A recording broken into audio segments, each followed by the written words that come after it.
안녕하세요. 책 데이트 시간입니다. 이번에 소개해드릴 책은 명리 심리학이라는 책입니다. 양창순 제음 다산북스에서 나온 책입니다. 이 책은 늘 긍정적인 마음을 가지려고 애쓰면서 열심히 살아가다 보면 우리 삶의 결과가 달라질 수 있음을 알려주는 책입니다. 정신과 의사인 저자가 명리, 주여, 동양 사상을 탐구하여 운명에 관한 깊은 통찰을 얻어내 내 앞에 놓인 삶이 궁금한 사람들에게 속 시원히 들려주고 있는데요. 몇 가지만 살펴보도록 하겠습니다. 마침내 운명의 새옹지마를 깨닫습니다. 운은 늘 변화하는 자연의 이치에 따라 말 그대로 돌고 돕니다. 그래서 자신과 맞는 운에는 일이 잘 풀리고 자신과 맞지 않는 운에는 좋지 않은 일을 당하는 것입니다. 그것을 두고 우리는 운수가 사납다라고 표현합니다. 명리학에서는 그러한 운의 흐름을 대운과 세운으로 봅니다. 대운은 10년을 기준으로 합니다. 그런데 대개 같은 오행의 흐름이 30년간 지속됩니다. 따라서 큰 운의 흐름은 30년에 한 번씩 바뀐다고 생각하면 됩니다. 우리의 삶을 100년으로 볼 때 대략 3번의 큰 변화가 찾아오는 셈입니다. 한편 세운은 매년 바뀌는 운의 흐름을 보는 것입니다. 이때 대운과 세운이 모두 좋으면 성공하고 둘 다 좋지 않으면 나쁜 일이 일어날 가능성이 높다고 봅니다. 물론 평범한 삶을 살아가는 대부분의 사람은 살면서 좋은 날을 경험하기도 하고 나쁜 날을 경험하기도 합니다.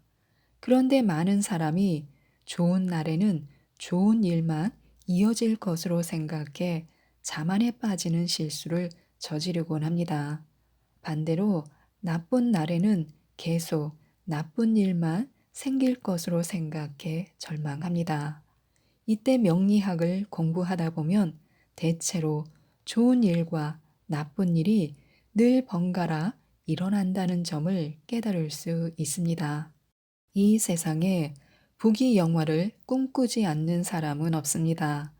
누구나 좋은 집, 좋은 환경을 누리고 좋은 부모 밑에서 태어나 승승장구하고 싶어 합니다. 하지만 그것을 누릴 수 있는 사람은 한정되어 있습니다. 그리고 현재 부귀 영화를 누린다고 해서 그 사람의 인생 전체가 다 좋기만 한 것은 아니라는 걸 우리는 잘 알고 있습니다. 살다 보면 새옹지마를 경험하지 않는 인생은 없기 때문입니다.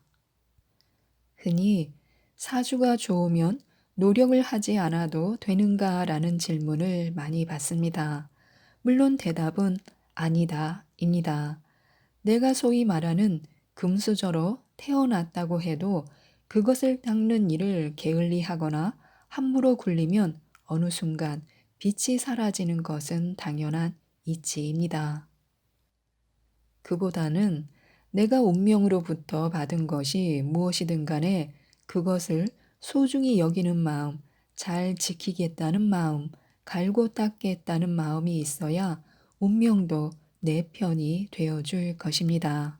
나를 둘러싼 세상을 바꿀 수는 없으나 나를 바꿈으로써 세상을 바꿀 수는 있습니다.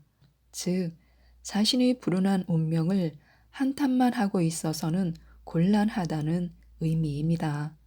남과 자신을 비교하는 건 역시 운명에 저항하는 일입니다. 남과 비교해 생겨나는 것이라고는 내면의 열등감밖에 없습니다. 실제로 남과 나를 비교하면서 열등감을 느끼고 그것을 감추기 위해 자신이 소중한 에너지를 낭비하는 사람이 있었습니다. 그의 사주에는 창의성을 상징하는 오행이 2개나 있었고 또 대단히 부지런하고 감각적인 성향을 지니고 있었습니다. 다만 그의 심한 열등감이 타고난 창의성을 온전히 발휘하지 못하게 막고 있었습니다. 그러한 사실을 이야기해주고 상담을 이어가자 그는 매우 달라진 모습을 보였습니다. 열등감 대신 자신의 창의성에 초점을 맞추고 그것을 개발하기 위해 더욱 학문에 정진하기 시작한 것입니다. 언젠가 주역에 심취한 사람이 처음에는 궁금한 일이 있을 때마다 점을 봤는데 어느 궤에나 좋고 나쁜 것이 같이 드러나서 더 이상 점을 보지 않는다는 이야기를 한 적이 있습니다. 이는 명리학에서 봐도 똑같습니다. 내게 좋은 운이 들어온다고 해서 다 좋은 것도 아니고 나쁜 운이 들어온다고 해서 다 나쁜 것도 아닙니다. 단지 내가 그것을 어떻게 소화하느냐가 중요한 것입니다. 내 마음이 건강하면 외부에서 비바람이 몰아쳐도 웬만큼 견딜 수 있습니다. 인생의 고비마다 찾아오는 어려움에도 현명하게 대처할 수 있습니다. 그런 생각과 자세를 갖는 것이야말로 운명을 개척할 수 있는 출발점이 되어줍니다. 즉, 심상을 갈고 닦고자 노력할 때 운명도 내 편이 되어주는 것입니다. 타고난 사주는 못 바꿔도 팔자는 바꿀 수 있다고 합니다. 이는 팔자를 이루는 오행 속 기의 흐름을 노력으로 바꿀 수 있다는 것을 의미합니다. 이론적으로는 안 좋은 사주를 갖고 있어도 자신이 노력하여 큰 성취를 이루는 사람도 있고 그 반대인 사람도 정말 많습니다. 팔자를 바꾸려고 할 때 노력만큼 중요한 것이 또 하나 있습니다. 심상, 즉, 내 마음의 흐름과 그 영향을 살피는 것입니다. 아무리 좋은 사주를 타고나도 그것을 갈고 닦으려는 심상을 지니고 있지 않으면 좋은 사주의 운을 다 발휘하지 못합니다. 하늘은 스스로 돕는 자를 돕는다라는 마음으로 열심히 사는 심상을 가지면 많은 것이 달라질 수 있습니다. 반면 나는 절대 안 돼라는 마음을 가지고 있으면 어떤 경우에도 심상이 변하지 않습니다. 우리가 미래에 대해 부정적인 생각이나 불안감을 갖고 있으면 일단 몸이 먼저 반응합니다. 온몸이 차가워지면서 마치 혈관에 얼음이 돌아다니는 것 같은 느낌마저 들 때가 있습니다. 반면 긍정적인 생각을 하면 곧바로 몸이 가벼워지는 느낌이 듭니다. 사주에 능력을 충분히 지니고 있으나 심리적인 불안감으로 인해 그것을 발휘하지 못하는 사람을 격려하고 자신의 그릇에 맞지 않는 지나친 자만심으로 이를 그르치는 사람에게 경계의 메시지를 주는 것, 이것이 바로 정신의학과 명리학을 동시에 활용할 때 얻을 수 있는 장점입니다. 흔히 팔자가 세다라고 하는 것도 알고 보면 팔자의 기운이 강하다는 의미일 뿐입니다. 명리학의 기본은 기의 균형과 조화에 있습니다. 따라서 강한 기운은 억제하고 약한 기운은 보충해 주어야 합니다. 예를 들어 사주가 약한 사람들 중에는 자기를 지지해 주는 학문의 힘을 빌려야 하는 경우가 있습니다. 이때 학문으로 자신을 정비하지 않은 채 돈과 권력을 탐하면 문제가 터집니다. 신체적으로 몸이 약하면 일단 잘 먹고 잘 자서 체력을 보완한 다음에 운동을 해야 합니다. 처음부터 근력을 키우겠다고 무리한 운동을 하면 탈이 나는 것처럼 사주도 그 기운이 약하면 학문과 덕의 함양을 통해 자신을 키운 뒤 그 기의 균형과 조화를 이루는 방법을 찾아야 합니다. 반면 사주가 강한 사람들은 밖에 나가서 활동을 하는 것이 중요합니다. 힘이 센 사람은 운동을 하든지 해서 그 기를 발산해야 하는 것과 마찬가지입니다. 추운 사주를 가진 사람은 마음에 따뜻함을 더하기 위해 노력함으로써 그 차가움을 녹여내야 하고, 더운 사주를 가진 사람은 그것을 조금 가라앉히려고 노력함으로써 자기 인생에서 조화와 균형을 맞춰 나갈 필요가 있습니다.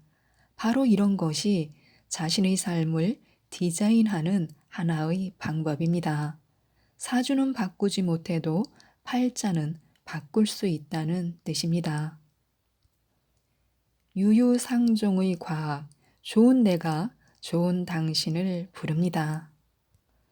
사주에서 오행이 목과 토로 이루어져 있는 사람들은 대체로 긍정주의자에 가깝습니다. 거기에 화의 오행까지 있으면 더욱 그러합니다. 나무가 땅의 뿌리를 굳건히 내리고 있고 꽃을 피우고 있는 형상이므로 웬만한 비바람에는 흔들리지 않기 때문입니다. 만약 심리 검사와 상담을 거친다면 그 결과 역시 명리학적 결과와 크게 다르지 않을 가능성이 매우 높다는 것을 임상에서 종종 경험합니다. 그런 사람은 무슨 일을 하든 일단 잘 되어 나갈 근거부터 찾아냅니다. 입 밖으로 내는 말들도 실패나 불행에 관한 것보다는 성공과 좋은 일에 관한 것이 훨씬 더 많습니다.